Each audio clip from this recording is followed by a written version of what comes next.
granite was the only stone strong enough for such a tall monument. This baby weighs as much as 3 jumbo jets. It was an incredible feat to quarry an obelisk. You can still see the channels where workers pounded for months to free it from the quarry. Hatshepsut's 2 obelisks were completed in just 7 months, and she recorded their transportation to Karnak Temple on the walls of her temple at Dir el-Bahri. The obelisks were dragged on sleds to the riverbank and placed on one barge end to end. It must have been an incredible sight. But once at Karnak, the obelisks had to be erected, and that wasn't easy. They were 97 feet high and weighed 350 tons each. There's no written record of how the Egyptians raised obelisks. The current theory is that they were lowered down a ramp onto a large granite base. The obelisk caught on a groove on the base and then was pulled upright with a series of ropes. Want to know what's holding it up? Nothing. Isn't it amazing that the only thing holding an obelisk on its base is its own perfect balance? That's precision for you. On the base of her obelisks, Hatshepsut wrote these words.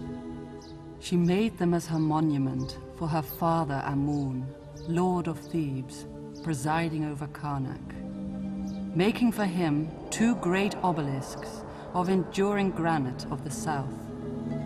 Their summits of electrum, the best of any country, are seen on both sides of the river. Hatshepsut had every right to be proud. In the 19th century, Egypt gave obelisks to France, England, and America. But there was a catch. They had to come and get them. And as they all found, it wasn't easy to move an obelisk. The Americans had tremendous problems transporting their obelisk to New York. In Egypt, they had to open the hull of an old postal steamer, slide the obelisk inside, and sail for America.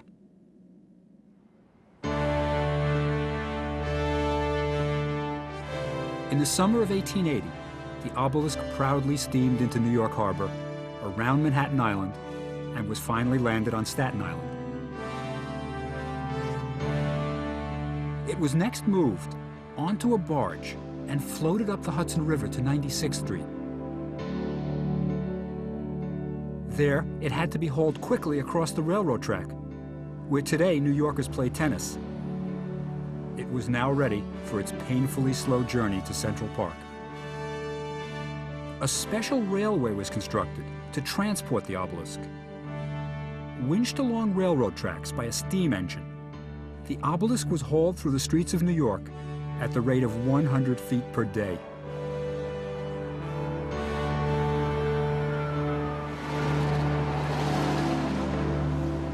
Sometimes it took days just to turn a single corner.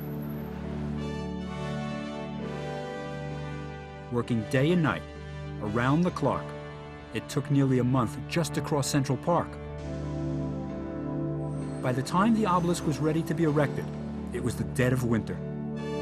It had taken 4 months to move the obelisk less than 2 miles. Compare that with Hatshepsut's obelisks. In just 7 months, she quarried 2 obelisks, moved them 150 miles, and erected them at Karnak Temple. No steam engines, no hydraulic jacks, just manpower. Recently, for a documentary, a team up against a television deadline tried to erect an obelisk much smaller than Hatshepsut's.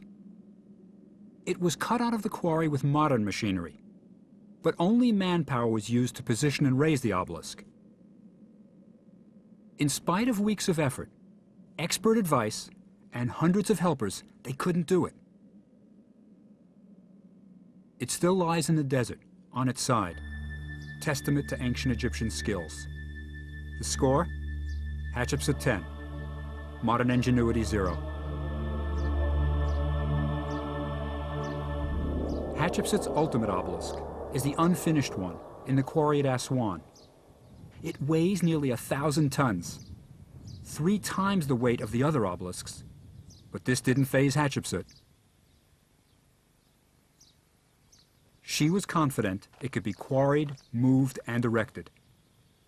But it cracked while the workmen were pounding it free from the rock and had to be abandoned. It wasn't Hatshepsut's technology that failed, it was the granite.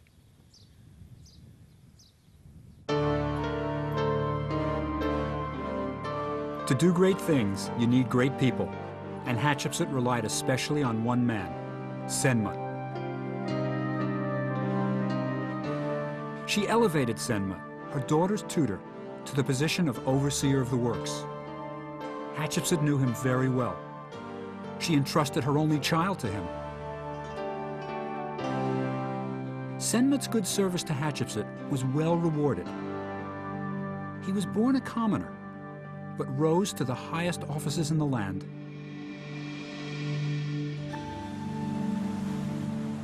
Under the patronage of Hatshepsut, he was able to build a shrine at Gebel Silsila, 40 miles north of Aswan. This has always been a special place. Gebel Silsila means mountain of the chain, and legend has it that in medieval times, the Egyptians placed a chain around one of the huge rocks on the riverbank and across the Nile to stop ships from passing. The nobility had private chapels carved along the banks of the Nile to gain favor with Sobek, the crocodile god. This was where the rich and famous of ancient Egypt could flaunt their wealth. It's a beautiful spot, right on the Nile, peaceful. Tourists never come to Gebel Silsila.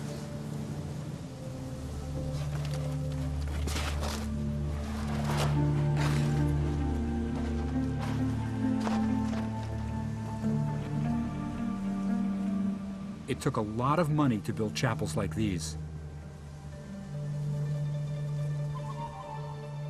And here, among the elite of Egypt, Senmut had his chapel. But you have to look very hard to find it. It's not visible from the riverbank. It's tucked away in the rock cliffs, but it has a beautiful view overlooking the Nile. Senmut loved views. There's not much left of the inscriptions, just enough of his titles to identify Senmut. He was a rising star in the court. Egypt prospered under Hatshepsut's reign, but there was a cloud on the horizon. Her late husband had a son by a minor wife. Her stepson, Thutmose III, named after his father, was heir to the throne. When he was young, it was natural for Hatshepsut to rule in his place as regent. But now he was growing older, and tradition required that Egypt should have a king. Hatshepsut's power was about to slip away. Think about what must have been going on inside of Hatshepsut's head. For 20 years, she endured a marriage where she was merely the king's wife. Now, for 7 glorious years, she ruled alone, doing great things. She must have loved it. I can't imagine her ever willing to give up the throne. But there was a problem.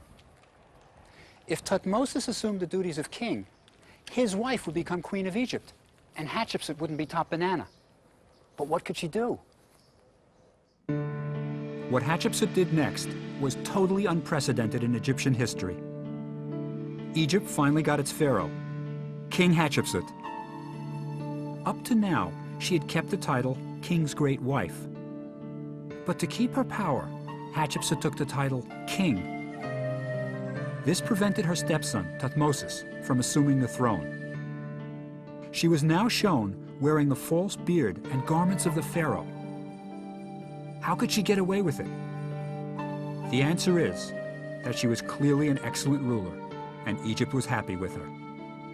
A court official said of her, "The divine consort, Hatshepsut, settles the affairs of the 2 lands by her plans. Egypt was made to labor with bowed head for her, the excellent seed of the god." Hatshepsut had to play the part of a male to continue running the country. But she wasn't pretending to be a man. Sure, she wore the false beard and kilt of the pharaoh. That was required for ceremonies of state. But she made no bones about being a woman. Even her name, Hatshepsut, means foremost of the noble women. You know, because she was such a good ruler, and because Egypt was prospering, I think people could accept Hatshepsut as king.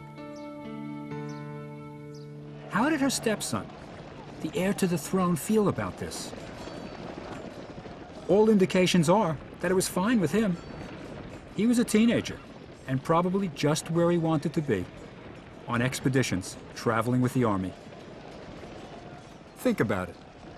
If you were an adolescent boy, would you want to spend your days dressing up for state affairs and greeting elderly dignitaries? Or would you rather learn to drive a chariot and shoot a bow and arrow? If Hatshepsut's stepson, Thutmose, was in the army, he was probably training in Syria.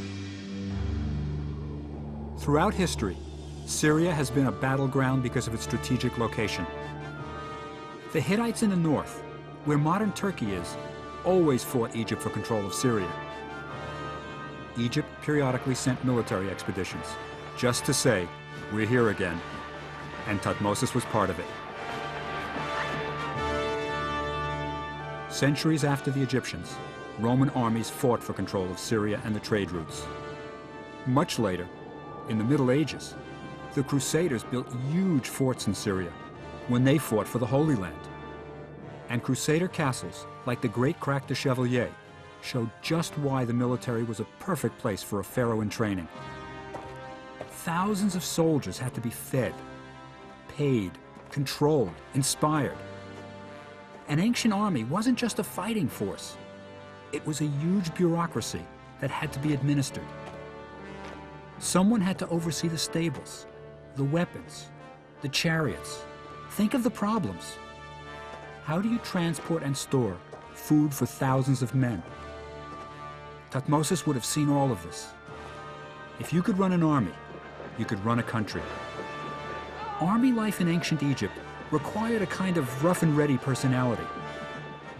You were constantly on the move, living in crude military camps, in the company of thousands of men, and there was always the threat of danger. As Thutmose would later show, that was just the way he liked it. And this suited Hatshepsut just fine. Back in Egypt, she was the undisputed ruler and was completely in charge. If you think Hatshepsut was a good ruler as queen, she was hell on wheels when she became king. 1 year after her switch to pharaoh, she sent a trading expedition to the distant